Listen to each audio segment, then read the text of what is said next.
주신 말씀 가지고 사역자의 버킷리스트라는 말씀으로 주신 은혜 같이 나누길 원합니다. 우리 버킷리스트라고 하면 2007년에 개봉된 유명한 영화가 생각이 날 겁니다. 두 말기 암 환자가 죽기 전에 해야 될 마지막 리스트를 적기 시작을 했어요. 그리고 그 일을 한번 해본다는 내용이죠. 그래서 말기암 환자인 두 분이 연세도 좀 들었지요. 스카이다이빙도 해보고요, 또 머스탱도 운전 한번 해보고, 만리장성을 오토바이를 타고 한번 올라가 보고요. 좀 어떻게 보면 황당하지만 내 인생에 내가 마지막에 내가 해보고 싶은 일들을 한번 해보는 것, 자기 인생의 버킷리스트를 적고 해본다는 것, 굉장히 의미가 있는 일입니다. 저와 여러분 어떤 일을 해보고 싶으십니까? 오늘 디모데후서 4장은 여기 보면 관주 나온 거 보면 엄한 명령 이렇게 해놨는데, 좀 그것보다는 사역자의 버킷리스트 하면 어떨까라는 생각이 들었어요. 디모데후서 3장까지 내용을 보면 그런 얘기죠. 계속 종말에 대한 얘기죠. 종말의 사역자가 어떤 자세로 사역을 해야 되는가, 또 우리가 어떤 태도로 신앙생활해야 되는가에 대해서 계속 나오고 있는 말씀이라면, 4장은 특별히 그 마지막 때, 우리가 얘기하는 그 종말의 때 말세를 준비하는 사역자의 버킷리스트, 거기에 무엇을 담아야 될 것인가를 가르쳐주는 내용이라고 할 수가 있습니다. 그래서 물론 많은 것들이 있지만 우리 디모데후서 4장을 통해서 우리 첫 번째 주시는 말씀, 우리 1절 한번 볼까요? 1절 같이 한번 읽어볼까요? 하나님 앞과 산자와 죽은 자를 심판하실 그리스도와 예수 앞에서 그의 나타나실 것과 그의 나라를 두고 엄히 명하노니. 첫 번째 버킷리스트가 있다면 뭘까요? 하나님의 심판이라고 하는 거죠. 첫째는 심판을 기억하라라고 하는 것입니다. 신앙생활하면서 만약에 심판이 없다, 내가 하나님 앞에 설 날이 없다라고 한다면 얼마나 막 살겠어요. 그냥 나 하고 싶은 대로, 내가 원하는 대로 그렇게 살지 않겠어요? 그런데 내가 하나님 앞에 설 날이 있지, 내가 사는 날 동안도 코람되어 내가 하나님 앞에 사는 거고, 내가 어떻게 해요? 죽어서도 내가 코람되어 내가 하나님 앞에 사는 거라면, 내가 그 코람되어가 우리 신앙생활의 브레이크라고 하는 거예요. 내가 막 살고 싶다가도 내가 이러면 안 되지, 누가 봐서가 아니라 내가 하나님 앞에 이러면 안 되지, 하나님이 보고 계시지, 성령님이 보고 계시지. 하나님께서 보고 계시지, 성령님이 보고 계시지, 주님이 보고 계시는 그 마음, 그것이 우리의 사역의, 우리의 신앙생활의 브레이크라고 하는 것입니다. 내가 주님 앞에 서서 최종적으로 평가받을 날이 있어. 그렇다면 얼마나 조심스럽게 살겠어요. 그런 사람은 어떻게 살까요? 지난번 우리 디모데후서 3장의 얘기처럼 첫째는 뭐예요? 영적으로 깨어 살아가는 거죠. 하루하루 살아가는 게, 내가 그냥 천년만년 살 것처럼 사는 게 아니라 내가 하나님 앞에 설 날이 있다라고 하는 그런 영적인 자각, 또 영적인 깨어남 속에 하루를 산다라고 하는 것입니다. 또 하나, 그렇게 마지막 날을 준비하는 사람은 평가는 누구한테 맡길까요? 주님께서 하실 거야. 주님께서 하신다는 얘기는 다른 말로 말하면 하는 사역, 하는 신앙생활에 대해서 담대해진다라고 하는 것입니다. 왜냐하면 내가 사람 앞에 평가받는 거 아니잖아요. 물론 사람 앞에 내가 좋은 평가도 받아야 되겠지만, 내가 하나님 앞에 내가 평가받는다라고 하는 마음이 있다면 굉장히 어떻게 해요? 그 사역은 조심스럽게도 하겠지만 한편으로 어떻게 합니까? 그 사역에 대해서 담대하게 할 수 있잖아요. 내가 사람 앞에 평가받는 거 아니지, 내가 주님 앞에 평가받을 거야. 그래서 담대하게 할 수 있겠죠. 또 하나, 그런 사람은 어떻게 삽니까? 말씀을 귀하게 생각하겠죠. 오늘 말씀 보니까 때를 얻든지 못 얻든지 어떻게 해요? 말씀을 전하라고 말씀하고 있어요. 쉬운 번역에 보니까 멈추지 마십시오. 우리의 신앙생활에 멈추지 말아야 될 일이 많죠. 쉬지 말고 기도도 해야 되겠지만, 특별히 하나님 말씀을 전하는 일, 하나님 말씀대로 살아가는 그 일에 대해서 여러분 멈추지 마십시오라고 말씀하고 있어요. 하영록 장로님이라고 하는 분이 계십니다. 성경대로 비즈니스 하기라는 책의 제저자입니다. 이분이 펜실바니아 대학을 졸업을 하고 유명한 주차 빌딩을 만드는 워커사라고 하는 회사에 입사를 해서 29의 회사의 임원이 돼요. 세상 말로 참 잘 나갔어요. 29에 뭐 이사가 된다는 건 쉬운 일 아니잖아요. 근데 그런 어느 날 갑자기 고속도로를 31살쯤에 고속도로를 가다가 정신을 잃게 돼요. 그래서 병원에 와서 진단을 했는데 심실빈막, 좀 말이 좀 어렵네요. 뭔가 했더니 이 병은 그런 거래요. 갑자기 심장이 막 뛰다가 갑자기 죽는 거래요. 알 수 없다는 거예요. 그래서 그냥 갑자기 심장이 막 뛰기 시작하면 그냥 뛰는데 어떻게 멈추질 않다가 죽는 병이 있다는 거예요. 그래서 이분이 2년 동안 뭐 회사 다 정리하고 뭐 이렇게 그만두고 2년 동안 한 일, 하나님 말씀 붙잡고 기도하는 거였어요. 하나님, 내가 뭐 이제 붙잡을 거 이거밖에 없잖아요. 그분은 심장이 뛸 때마다 굉장히 어때요? 내가 오늘 죽을지 모르겠다. 또 내가 내일 죽을지 모르겠다. 그런 심정으로 하루하루를 보냈어요. 그러다가 성경을 한 3독 정도 한 것 같아요. 잠언의 말씀을 보면서 이제 그분이 그런 은혜를 받았어요. 야, 계속 뭐 잘 된다는, 축복받는다는 내용이잖아요. 특별히 이웃에게 잘하면 하나님이 축복을 주신다라는 말씀을 굉장히 유난히 크게 받게 되었어요. 한 번, 두 번 계속 받다 보니까 내가 복 받는 길이 있다면 이웃에게 잘하면 되는구나. 이웃에게 사랑을 실천하는 것이 내가 복 받는 길이구나라고 하는 것을 깨닫게 되었습니다. 그리고 2년 후에 완치라기보다는 하여튼 병이 진정이 돼서 병원을 나와서 팀 하스라고 하는 주차 건축 설계하는 회사를 세웁니다. 그 회사의 모토는 성경 말씀대로 운영하는 회사예요. 그래서 또 모토가 있다면 어려운 사람들을 돕자라는 거죠. 참 우리가 어떤 회사든지 간에 회사의 경영 모토를 보면 대충 짐작하잖아요. 근데 이 회사는 어떻게 성경 말씀대로 운영하기, 어려운 이웃을 돕자. 이유는 뭐냐면 어려운 이웃을 돕기만 하면 하나님께서 나를 축복하시더라고 하는 그 정신을 가지고 그 회사를 세우고 지금까지 운영해 오고 있다라고 하는 것입니다. 참 신선한 충격을 주잖아요. 하나님 말씀대로 살면 저기 손해봐. 또 하나님 말씀대로 살면 내가 좀 어려움이 있어. 그런 생각을 드는 분도 있는데, 그래도 끝까지 하나님 말씀대로 사는 것, 이웃 사랑하는 것이 내가 축복받는 길이야. 그리고 그 말씀 붙잡고 살아가는 분이 있더라고 하는 것입니다. 그래서 어쩌면 성도는 말씀에 죽고 말씀에 사는 사람들이잖아요. 다른 거 아니잖아요. 돈에 죽고 돈에 사는 게 아니라 내가 돈은 없어도, 내가 물질은 없어도 그래, 내가 말씀에 죽고 내가 말씀에 사는 거야. 그게 성도의 본분이죠. 또 그게 하나님 자녀의 본분이죠. 내가 하나님 자녀라면 마땅히 하나님 말씀에 살고 하나님 말씀에 죽고, 그때 하나님이 제일 기뻐하지 않겠어요? 내가 하나님 자녀임에도 불구하고 하나님 말씀하고는 상관없이 어떻게 해요? 내가 물질에 살고 내가 물질에 죽는다 그러면 하나님 굉장히 참 마음 아파하실 것 같아요. 그래서 첫째, 우리가 기억해야 될 것이 있다면 하나님 앞에 설 날을 기억하라고 하는 것입니다. 오늘 3절 말씀 보니까 이렇게 말씀합니다. 2절, 너는 말씀을 전파하라. 때를 얻든지 못 얻든지 항상 임쓰라. 범사의 오래 참음과 가르침으로 경책하며 경계하며 권하라 라고 말씀하고 있어요. 2절 이하에 보면, 우리가 하나님 앞에 설 날이 있습니다. 그래서 우리가 해야 될 일이 있다면 뭐라는 거예요? 말씀을 전하는 일을 게을리하지 말라는 거예요.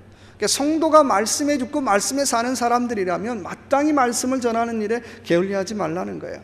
복음 전파하는 일을 게을리하지 말라는 거예요.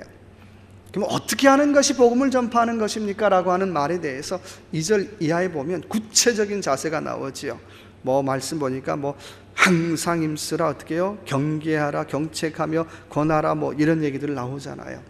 첫 번째 보니까 힘쓰라 라고 말씀하고 있어요. 또 경계하며 권하라 라고 말씀하고 있어요. 쉬운 번역에 보니까 이렇게 번역하고 있습니다. 사람을 훈계하고 설득하라고 번역하고 있어요. 여러분, 복음은 물론 하나님 말씀은 선포지요. 듣든지 안 듣든지 선포하는 것도 있죠. 근데 또 한편 어떻게 해요? 훈계하고 설득하는 그 자세도 필요하다라고 하는 것입니다. 그 일에 대해서 어떻게 해요? 경계하며 권하라라고 말씀하고 있어요. 또 하나 말씀 보니까는 4절에 한번 같이 읽어볼까요? 또 3절에 때가 이르리니 사람이 바른 교훈을 받지 아니하며 귀가 가려워서 자기의 사욕을 쫓을 스승을 많이 두고, 또 4절에 보니까 또 그 길을 진리에서 돌이켜 허탄한 이야기를 쫓으니라. 다 그런 얘기잖아요. 바른 교훈 말고는 자기의 사욕을 쫓고 허탄한 이야기를 쫓으니라. 한마디로 말하면 뭐예요? 영적인 불량식품 멀리하라고 하는 거죠. 음식도 요즘 웰빙, 홀푸드 그런 거 관심 많잖아요. 복음이 뭡니까? 복음만 진짜잖아요. 나머지는 어떻게 포장은 비슷한데 다 영적인 불량식품이라고 하는 거예요. 근데 그 내용을 보니까 어떤 겁니까?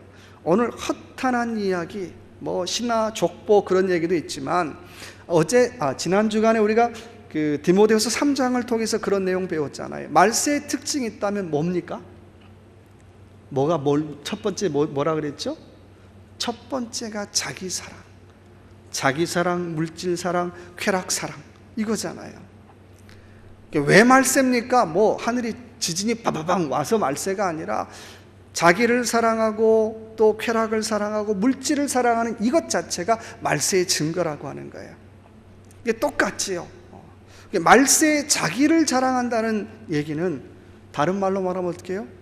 복음을 듣기보다는 자기 귀에 듣기 좋은 소리, 자기한테 위로가 되는 소리, 좀 자기한테 달콤한 소리, 그것만 관심 있다라고 하는 거예요.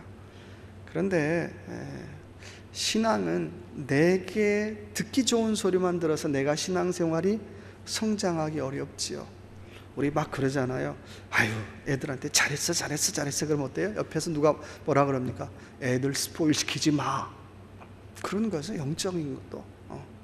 내가 매일 하는 게 잘했어, 괜찮아, 문제없어 그러면 내가 영적으로 어떻게 해요? 스포일 상태에 들어간다는 거예요. 그때 내가 착각하는 게 내가 하는 게 다 잘하나 봐, 내가 하는 게 괜찮은가 봐. 근데 아니라는 거예요.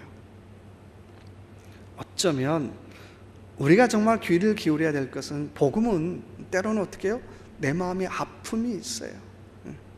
또 내 마음이 어떻게 해요? 때로는 어떻게 해요? 내 마음의 죄성에 대해서 꼬집을 때가 있잖아요. 아파요. 편치 않아요. 그래야 어때요? 내 신앙이 성장할 거 아니에요.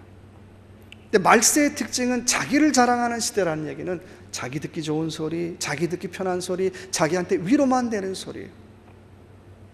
그러다 보니까 그것이 자칫 잘못하면 영적인 불량식품들이 많다라고 하는 거예요.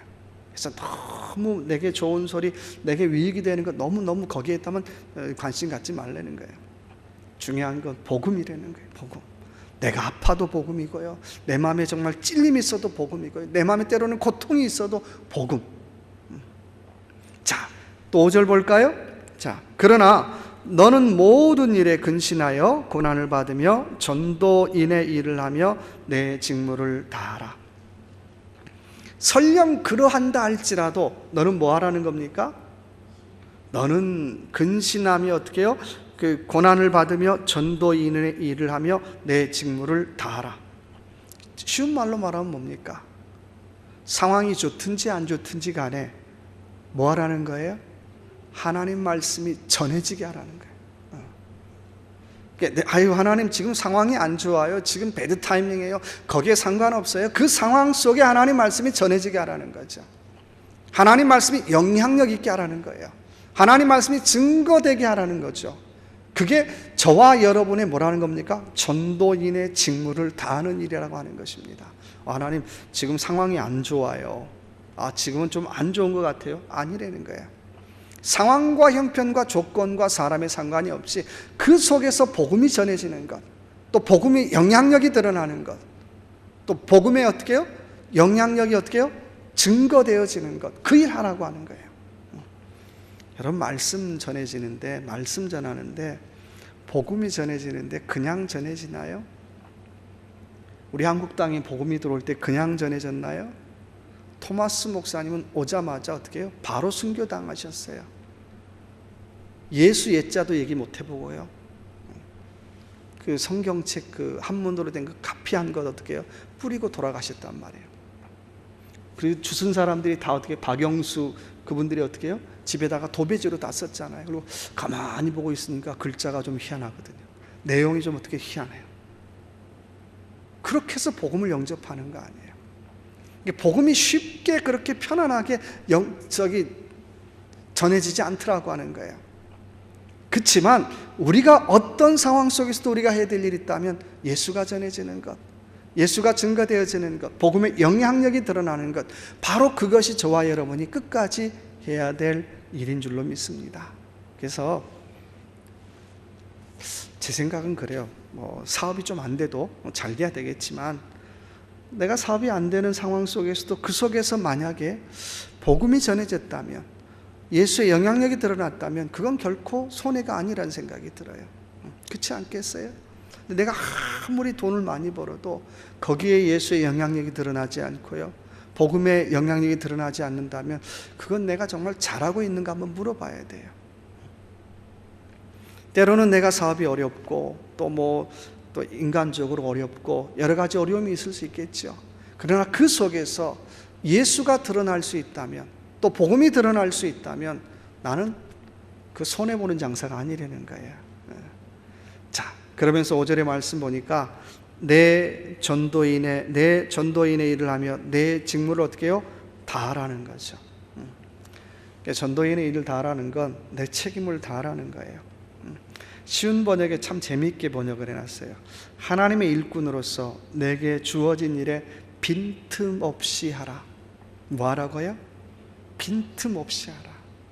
여러분, 빈틈이 있나요? 저만 해도 빈틈이 얼마나 많은지 몰라요. 근데 내가 이익이 되는 일은 빈틈없이 하는 것 같아요.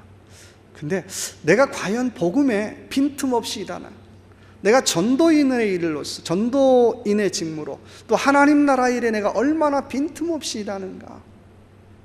바울이 디모데에게 주는 말씀이죠. 내 아들아, 네가 목회자로서 네가 사역하는데 네 사역에 빈틈없이 했으면 좋겠다. 똑같은 얘기죠. 우리 신앙생활에 어떻게, 우리 신앙생활에 또 사역의 삶에 빈틈없이 했으면 좋겠다. 그렇게 말씀하는 거예요. 이 빈틈없이 하는 사람은 쉽게 흔들리지 않겠죠. 뭐 이런다고 흔들리고 저런다고 흔들리고 안 흔들리겠죠.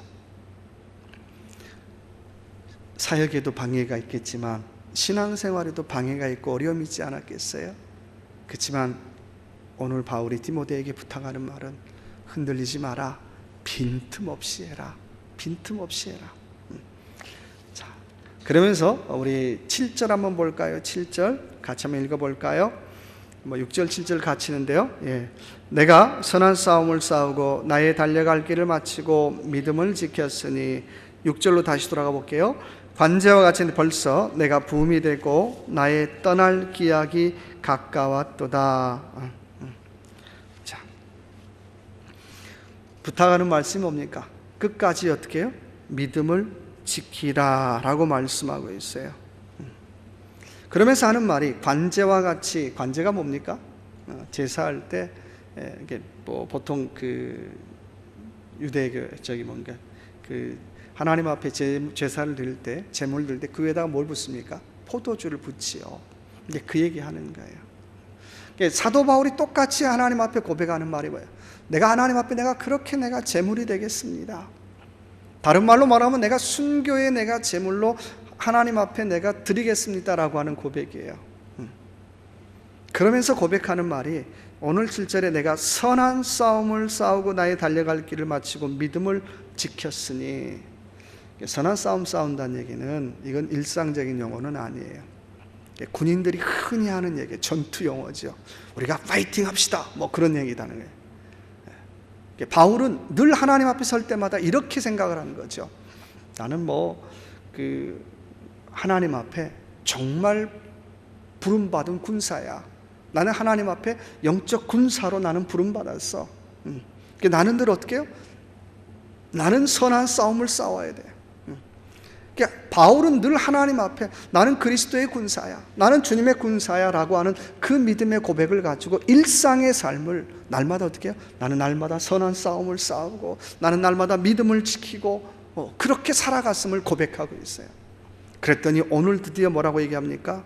믿음을 지켰으니 이제후로는 나를 위하여 의의 면류관이 예비되었으니 곧 의로우신 재판장이 그날에 내게 주실 것이니 내게만 아니라 주의 나타나심을 사모하는 모든 자에게니라. 이제 뭐 했다는 겁니까? 마지막 결승점에 다다랐다는 거예요. 만약에 바울에게 누군가 인터뷰했다면 바울 선생님, 당신은 당신의 인생이 걸어가야 될 길을 알고 있습니까? 라고 물어봤다면 바울 뭐라고 대답했겠어요? 압니다. 나는 42.19km를 만약에 뛴다고 생각하면 내가 가야 할 코스는 분명합니다. 나는 내가 가야 할 길을 분명히 알고 그 가야 할 길을 알기 때문에 나는 내가 무엇을 해야 될지를 압니다. 그리고 나는 그 일을 위해서 나는 날마다 믿음의 선한 싸움을 싸울 것입니다라고 고백했을 것입니다.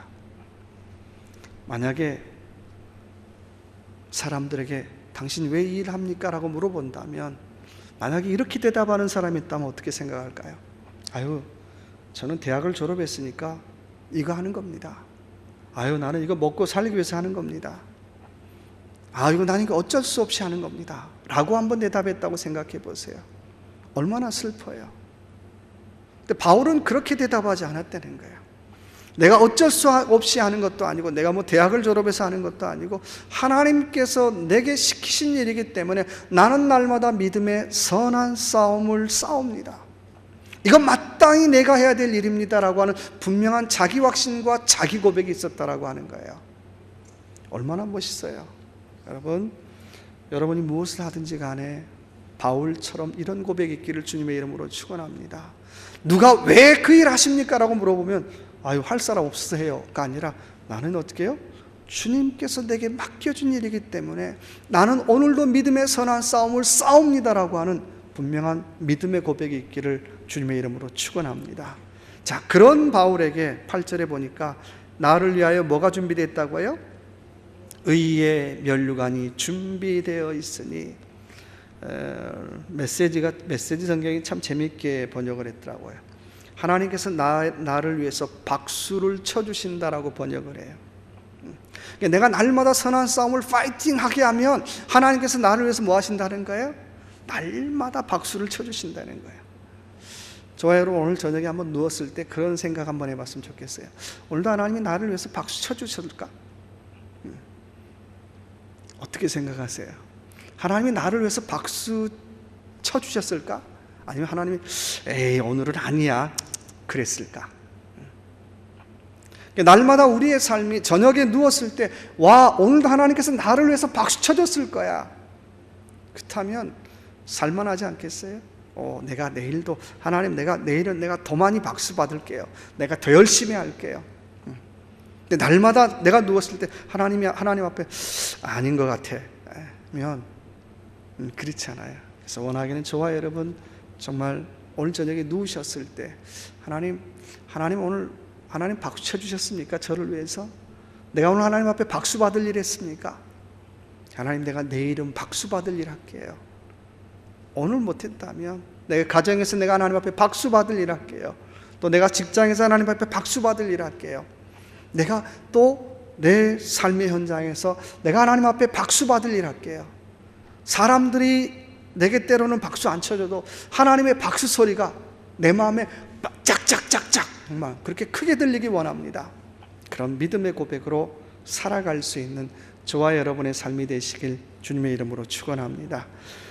또 하나 10절 한번 볼까요? 중간 좀 건너뛰어서 읽지 않았지만 자, 너는 어서 속히 내게로 오라. 대만은 이 세상을 사랑하여 나를 버리고 데살로니가로 갔고 그리스게는 갈라디아로 디도는 달마디아로 갔고 누가만 나와 함께 있느니라. 또 하나 생각해 봐야 될 말씀은 함께하는 사람들이 있다라고 하는 것입니다. 어떤 사람들이 있다고요?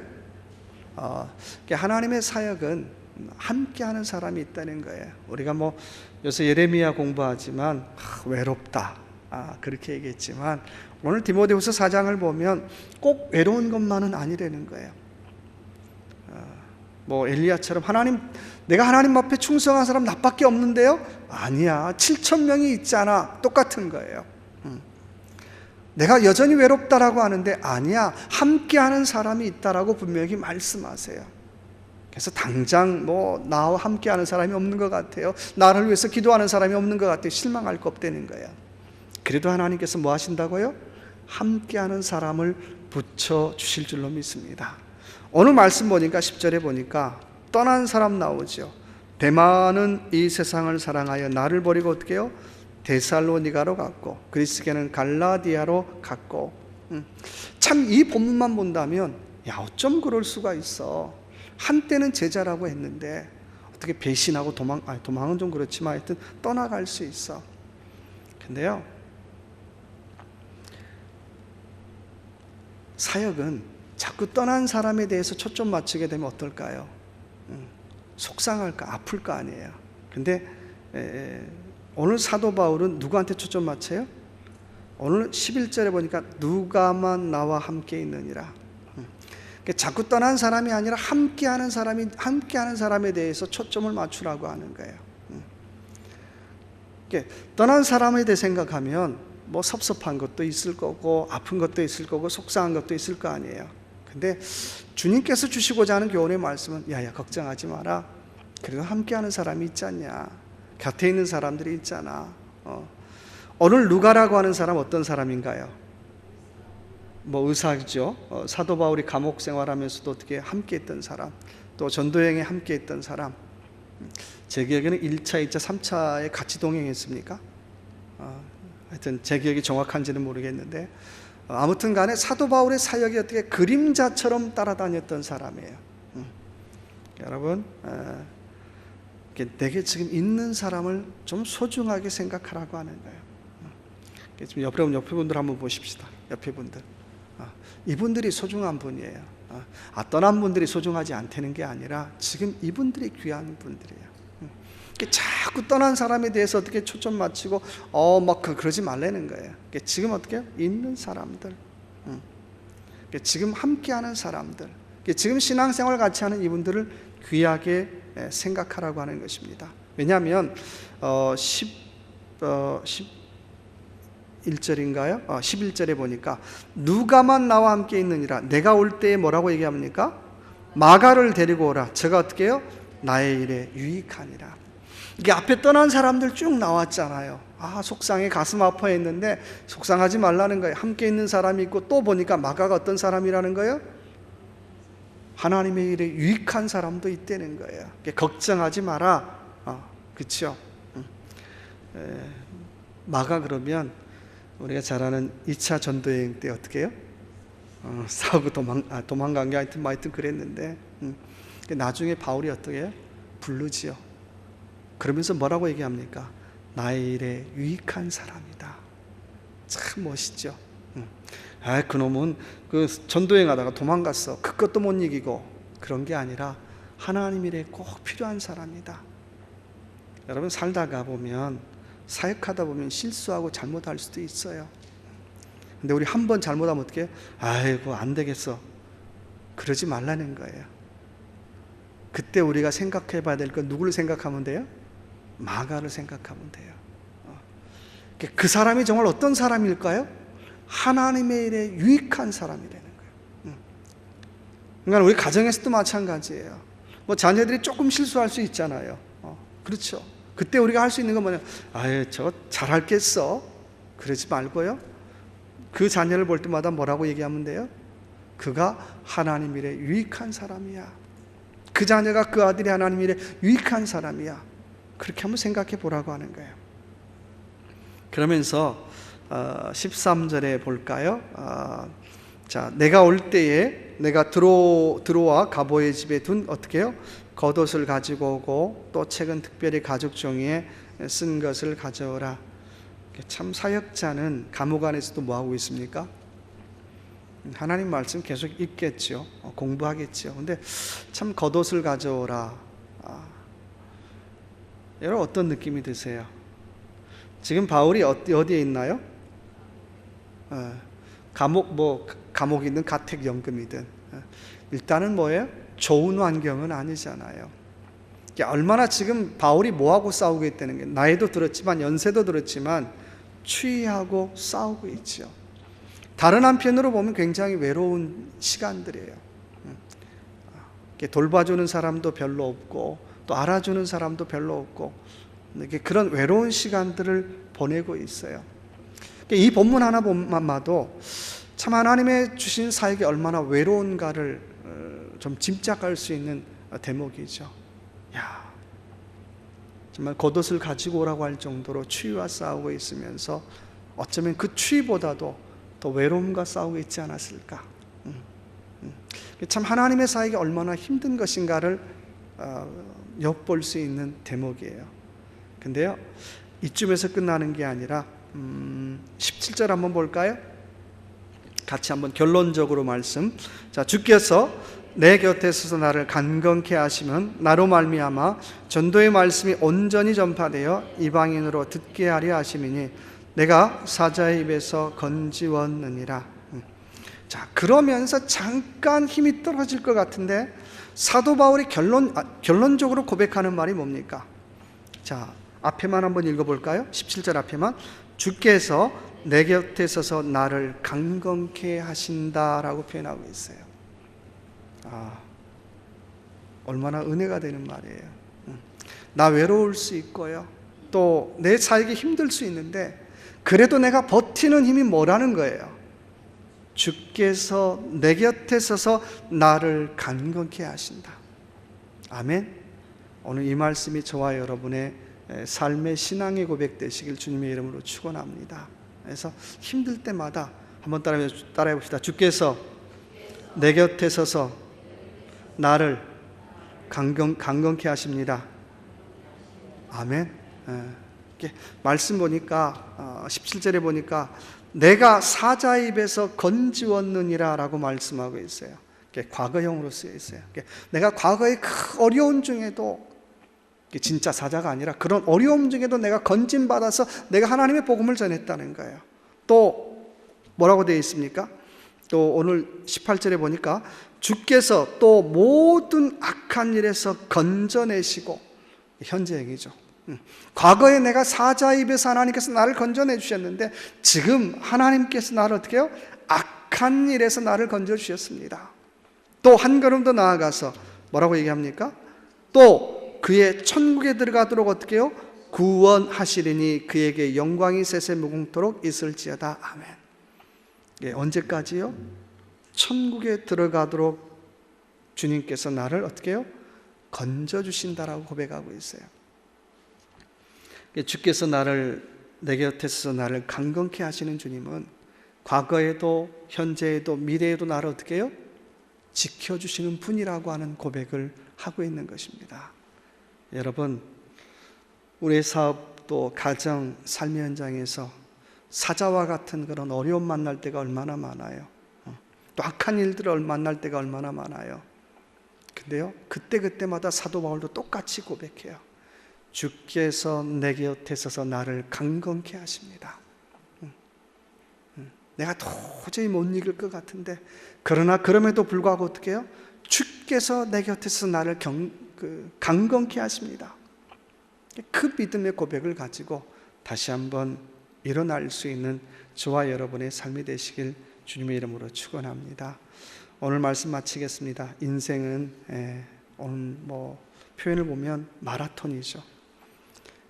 바울도 상 받는 얘기가 나오지만 바울이 받았던 그 상, 상까지는 아니겠지만 하나님께서 하나님의 박수소리, 내가 하나님 앞에 섰을 때 하나님의 박수소리 내가 들을 수 있다면, 또 내가 살면서 또 하나님의 박수소리를 꿈꿀 수 있다면, 또 내가 꿈속에서라도 하나님의 내가 박수소리 내가 들을 수 있다면, 내게 주신 사역, 내게 주신 사명, 내게 주신 삶 내가 기쁨으로 감당하겠습니다라고 하는 믿음의 고백을 가지고 이 한 주간도 승리할 수 있는 저와 여러분의 삶이 되시길 주님의 이름으로 축원합니다.